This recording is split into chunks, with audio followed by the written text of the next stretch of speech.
Here's a true story about a young lad named John. Just a local farm boy. There was something special about the lad. A glint in his eye, a fire in his belly, a spring in his step. And one day, he went for a walk. Now this walk began when his father died. The year was 1819, and he was just 14 years old. Bereavement counselling. Well, these were the days when young boys were sent into the fields, the mills, the mines, tough times. But young John was smart enough to be lucky. His father's farm, where he was born and raised, was sold, and the proceeds used to open a grocer's. Big responsibility for the wee lad. His own shop in Kilmarnock, with his name on the door, John Walker. Hop Johnny, as the world now knows him. Back then, all grocers stocked a range of local single malts, but they could be a wee bit inconsistent. For John, that wasn't good enough. He began blending different malts together as a way of offering his customers a consistent, unique product. Now this backroom art quickly developed into a commercial proposition, and a very profitable one. And because there's nothing like a commercial proposition to stir the Scottish heart, it grew quickly into an industry filled with ambitious entrepreneur distillers. John thrived in this environment, and so too soon with his sons, Robert and Alexander, who joined him on his journey. The Walkers became the biggest name in a rapidly growing industry. They were unstoppable.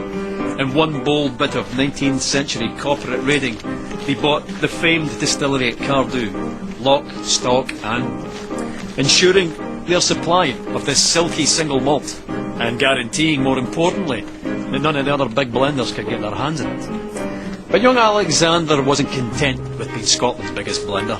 Not ambitious enough for him, no.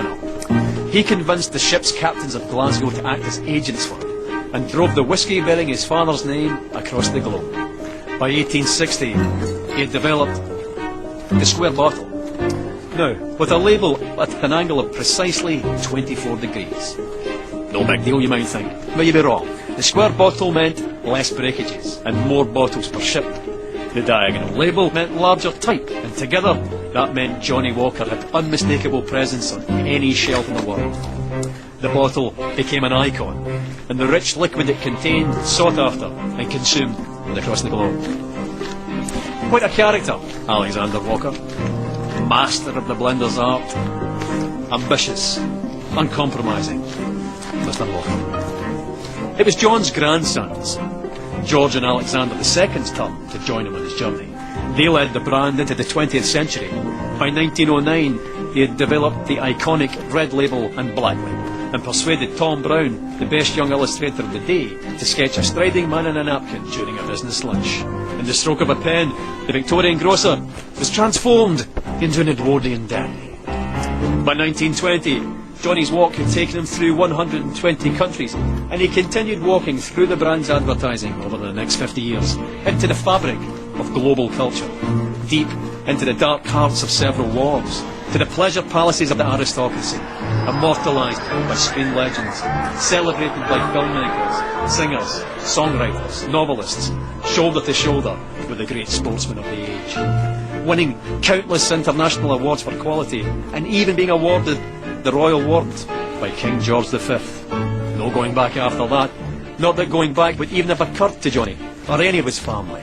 By the end of the 20th century, the familiar red label and black label were joined by the green label, the gold label, and the grandest of them all, Johnnie Walker Blue Label. By the beginning of the 21st century, Johnnie Walker wasn't just the world's biggest whisky brand, but an international symbol of progress. The brand's keep walking mantra, adopted by pro-democracy protesters and parliamentary speechwriters.